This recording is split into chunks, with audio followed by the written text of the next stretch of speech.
하늘의 맛있는 교회 온라인 예배 들으신 여러분을 환영합니다. 언제나 어디서나 우리 주 예수님을 생각하고 그분을 바라보고 그분을 따라가는 저와 여러분 되었으면 좋겠습니다. 성령께서 우리 안에 계시기 때문에 다른 어떤 것이 아닌 성령을 힘입어서 주님께서 우리에게 주신 성경의 말씀 붙들고 나아갈 때 온전한 예수를 2000년 전이나 또 우리가 사는 지금이나 경험하고 체험하고 그분의 길을 따라 갈 수 있다고 저는 믿습니다. 그 믿음을 가지고 이 시간에 주님을 향하여 예배하며 나아가겠습니다.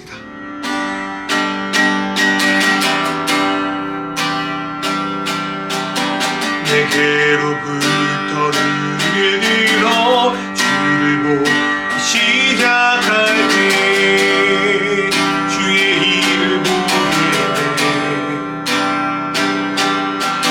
내 작은 마음도 믿기사 하늘에 꿈꾸게 가네. 주님을 볼 때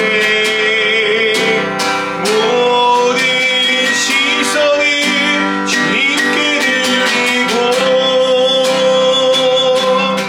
살아계신 하나님을 느낄 때 내 삶은 주의 역사가 되고 하나님이 일하기 시작하네.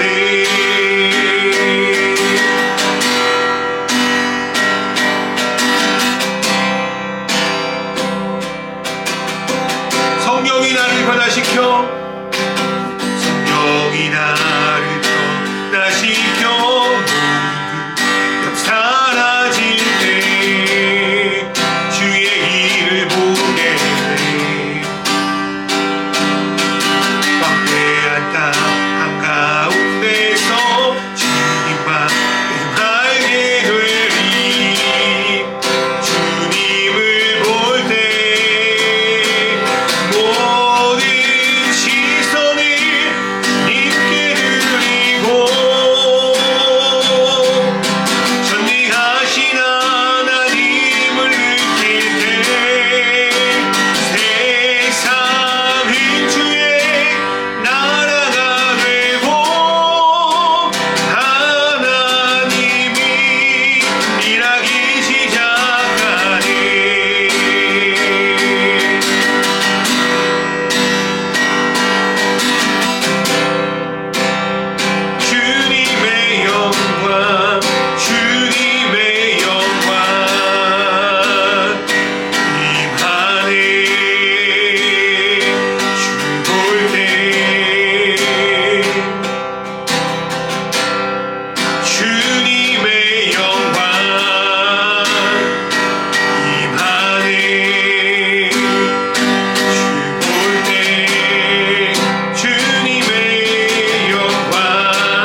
하나님 주님, 온 만물을 창조하신 주님, 그 하나님을 온 시간 예배합니다.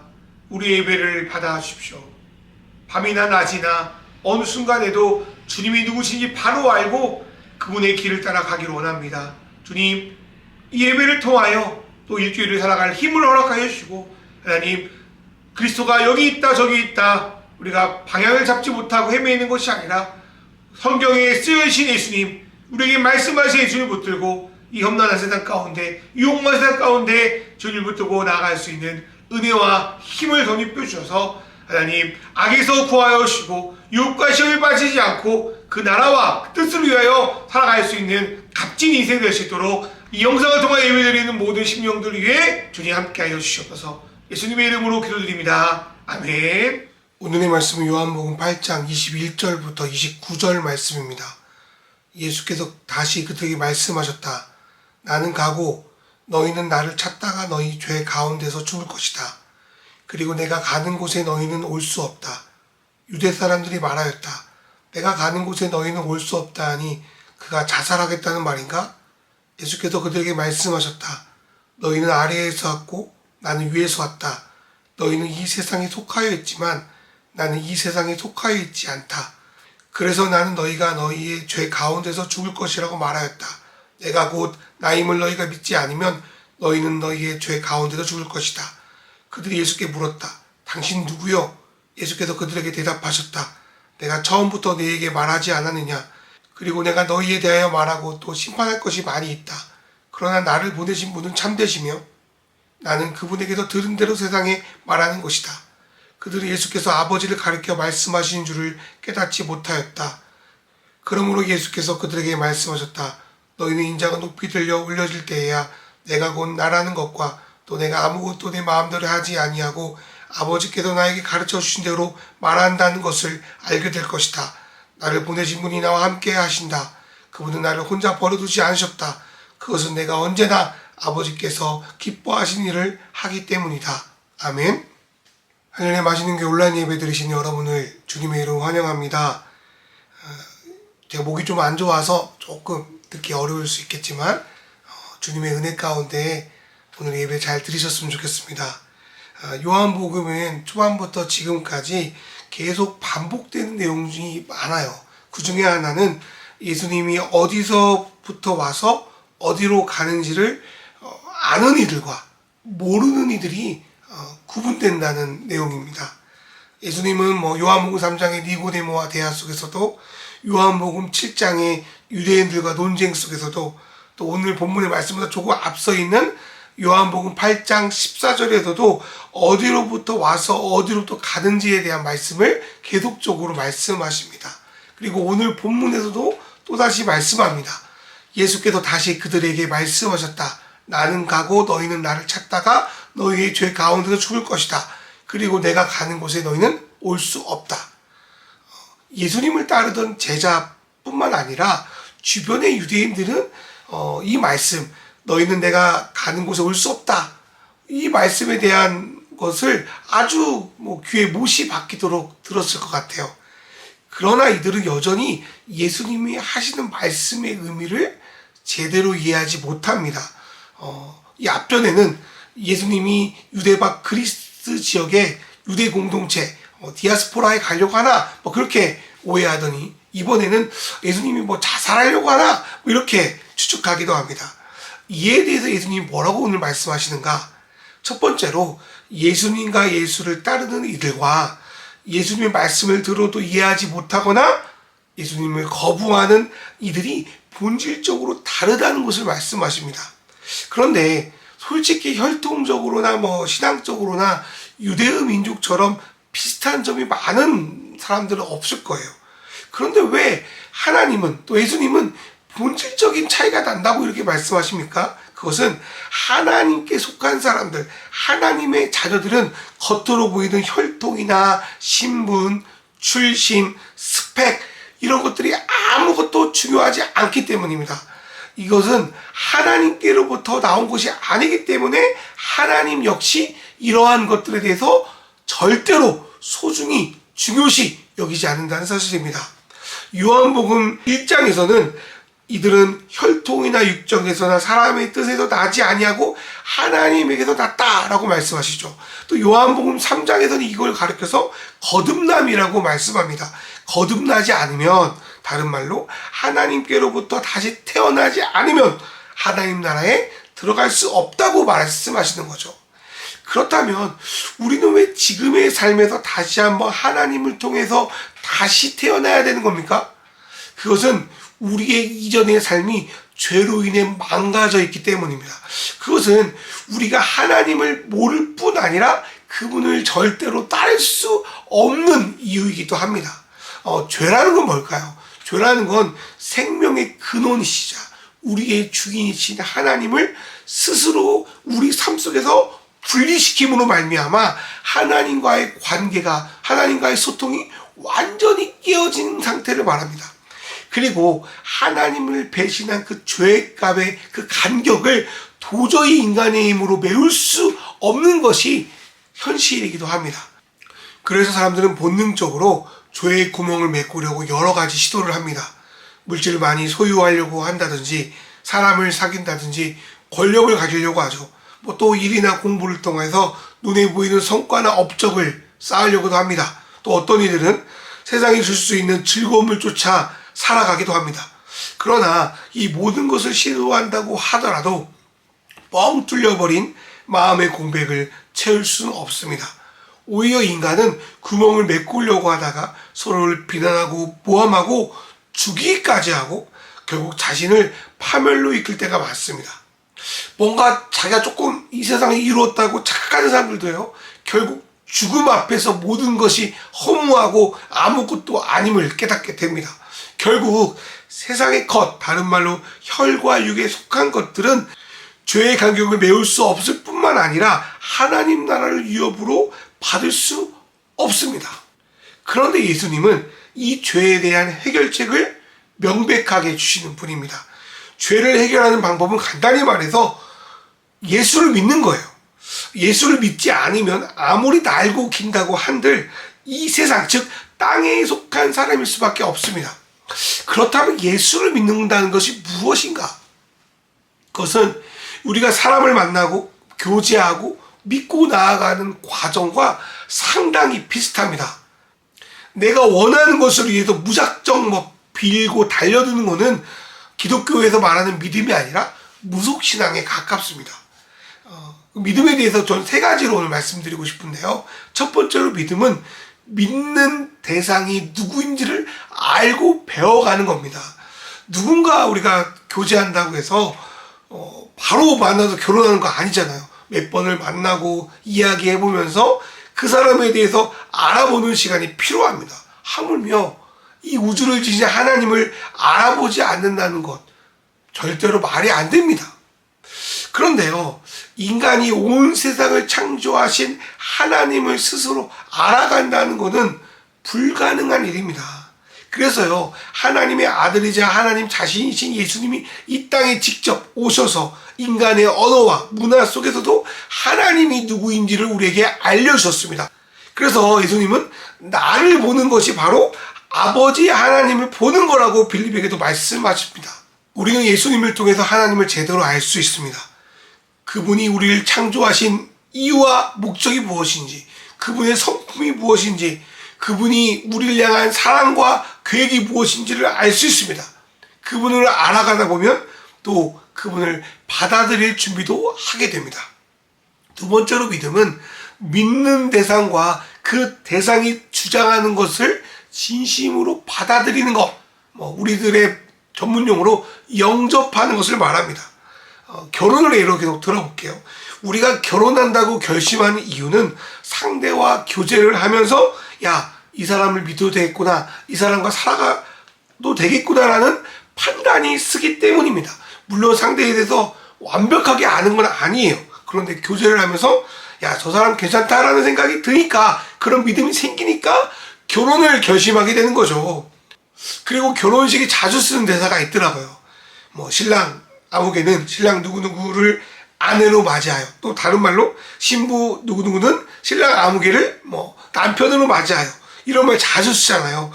하도 듣는 내용이고 의례적인 내용이라 그냥 쉽게 넘어가기도 하지만 여기에 매우 중요한 의미가 있더라고요. 그것은 남자는 남편으로서, 여자는 아내로서 서로를 맞아들이는 거라는 거예요. 우리는 그냥 사랑해서 결혼하는 것이 아니라 상대를 남편으로 내가 대우하겠다. 또 상대를 내가 아내로서 대우하고 책임을 다하겠다. 그걸 결단하는 것, 그게 바로 결혼입니다. 이것은요, 우리가 예수님을 영접하는 것과 매우 흡사합니다. 어떤 분들은 예수님을 영접하는 것을 여기에 가입하면 좋은 사은품 주니까 한번 사인만 해줘라 이렇게 생각하시는 분이 있는데 그런 것이 아닙니다.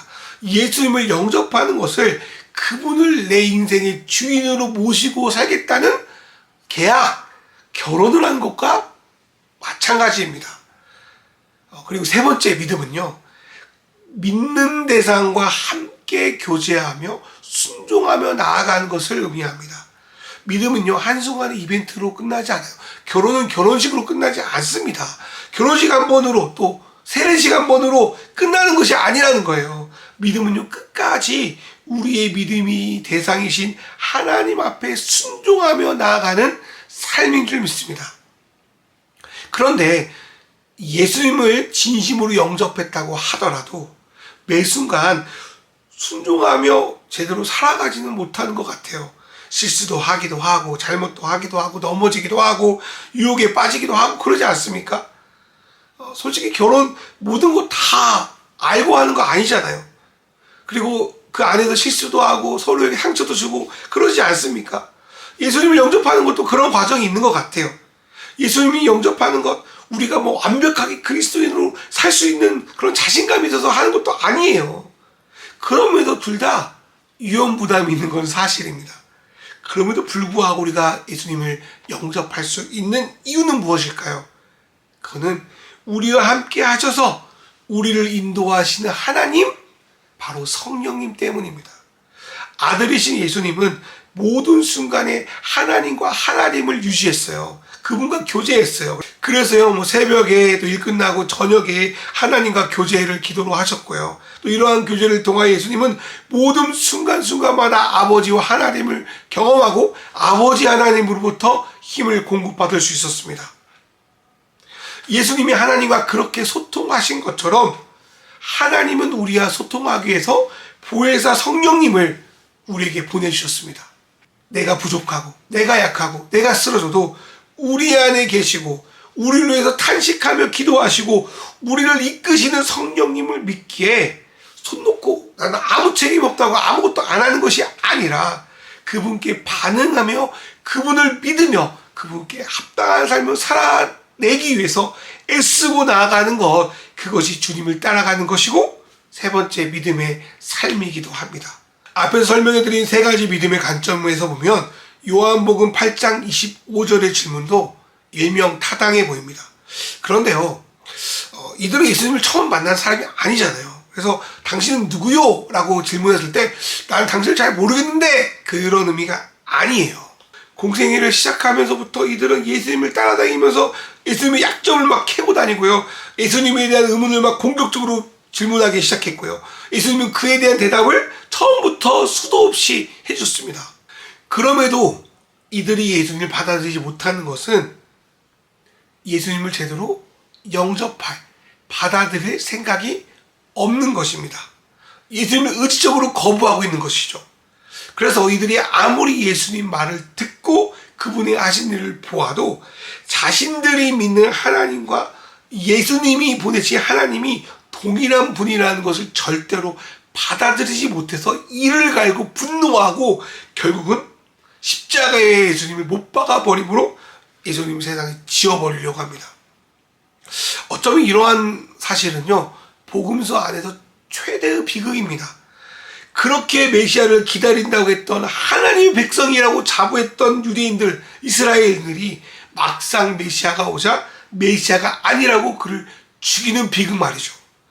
그리고 이러한 일은 그때뿐 아니라 우리가 살아가는 현재의 삶 속에서도 비슷하게 일어나고 있습니다.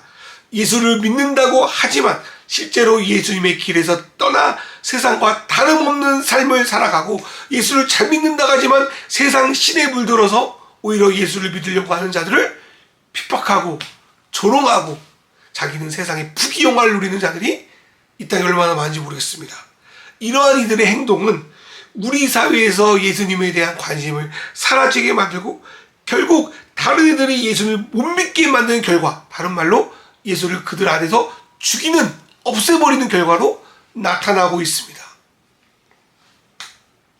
이러한 상황에서 우리는 어떻게 해야 될까요? 오늘 말씀을 보면 하늘 위에 들리신 그 예수 그리스도를 바라봐야 될 줄 믿습니다. 28절의 말씀을 보면 인자는 예수님을 가리키는 것이고요. 높이 들린다는 것은 크게 세 가지의 의미를 가지고 있습니다. 첫 번째로 십자가 위에 예수님께서 들려 올려 죽으신다는 의미고요. 둘째로요, 예수님이 부활하셔서 죽음에서 들린다, 죽음에서 건져 올라간다는 뜻이고요. 세 번째로요, 예수님께서 모든 공생의 사역을 마치고 하나님이 계신 하늘, 하나님의 공간, 하나님 나라로 승천하시어 보좌의 우편에 앉는다라는 의미를 갖고 있습니다. 어쩌면 이 세 가지 예수의 들림은 기독교 복음의 뼈대라고 할 수 있습니다. 예수를 세상에서 없애버리려고 했던 십자가를 통하여 오히려 온 세상의 죄를 용서하고 하나님과 화목하게 되는 구원을 이루십니다.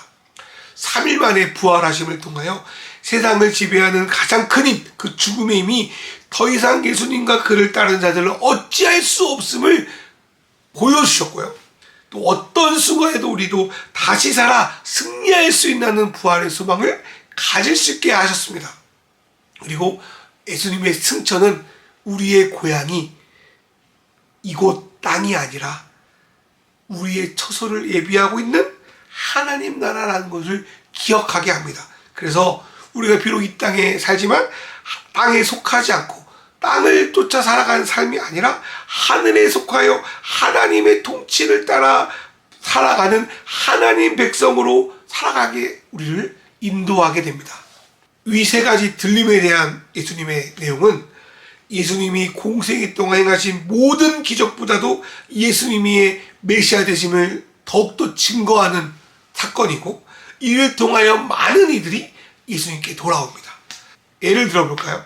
십자가의 죽음을 보면서 예수님의 십자가역을 집행했던 백부장과 그 주위의 사람들이 예수님을 하나님의 아들로 인정하는 일이 생깁니다. 그리고 예수님의 죽음 후에 벌벌 떠는 제자들과 성도들에게 예수님이 직접 나타나서 이들이 용기를 얻고 예수님을 따르게 하셨습니다. 그리고 예수님의 승천은 하나님 나라를 소망하게 했을 뿐 아니라 성령 강림을 통하여 이 땅의 하나님 나라의 통치를 기다리는 교회의 공동체를 탄생하게 하였습니다. 그리고 어떠한 고난 속에서도 예수님이 다시 오실 거라는 재림신앙을 품게 하였습니다. 물론 예수님의 죽으심, 부활, 승천을 보고도 듣고도 받아들이지 않는 자들은 여전히 있습니다. 그럼에도요, 수천 년이 지난 지금까지도 예수님을 주인으로 받아들이는 자들이 생기고 있는 것은 이 세 가지 사실을 보는 것이 아니라 믿음으로 배우고 받아들이고 살아냈기 때문입니다. 2022년 이 땅을 믿음으로 살아가는 저와 여러분도 마찬가지라고 생각합니다. 다른 이유가 아니라 우리는 예수님이 우리를 위해서 죽으셨기 때문에 예수님을 믿습니다. 또 예수님이 죽음을 이기고 부활하셨고 우리도 부활시킬 것을 믿기에 우리는 예수님을 따릅니다. 그리고 이 땅에서 벌어지는 수많은 유혹과 시련, 불의와 거짓 속에서도 우리가 견디며 정직을 따라 선함을 쫓아 살아갈 수 있는 이유는 예수님이 승천하셔서 또 다시 오셔서 우리에게 유업을 주시고 이 땅을 하나님 나라 통치할 것을 믿기 때문입니다.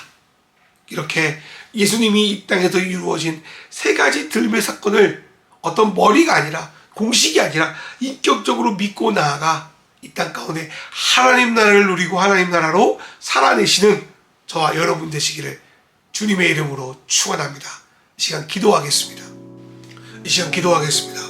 성령 하나님, 예수님에 대해 알아가고 그분을 받아들여 그분이 가신 길을 따라가는 인격적인 믿음의 삶을 살아갈 수 있도록 도와주소서. 우리의 믿음이 흔들릴 때마다 주님의 세 가지 들림, 십자가, 부활, 승천을 기억하며 용서와 승리, 하나님 나라를 소망하게 하소서. 코로나 오미크론이 이 나라를 덮고 있습니다. 위기를 잘 헤쳐나가게 하시며 이 땅에 주님의 나라를 이루는데 좀 더 합당한 대통령이 선출되게 하소서. 이 시간 우리 동성기도 하겠습니다. 주여 아버지 주님,